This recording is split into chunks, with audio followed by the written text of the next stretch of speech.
কোরবানির ঈদের বাকি আছে মাত্র কয়েকদিন। এরই মধ্যে রাজধানীতে আসতে শুরু করেছে কোরবানির পশু।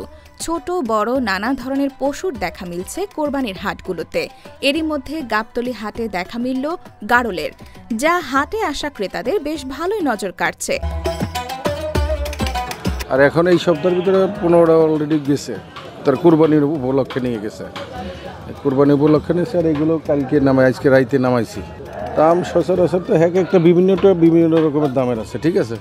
এখানে আপনার 35,000 টাকা পর্যন্ত আছে, এখানে 28,000, 32,000, 30,000, আপনার 20,000 টাকার মালও আছে, 15,000 টাকার মালও আছে।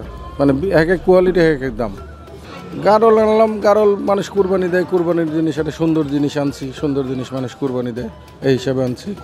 আবার মাংসের হিসাবে তো কুরবানির জন্য না, এটা মাংস খাওয়ার জন্য তো নেয় মানুষ।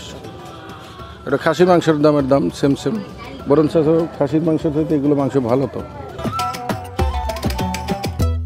এবার কোরবানি উপলক্ষে স্থায়ী অস্থায়ী মিলিয়ে ঢাকার 2 সিটি কর্পোরেশনে মোট 18টি হাট বসার কথা রয়েছে।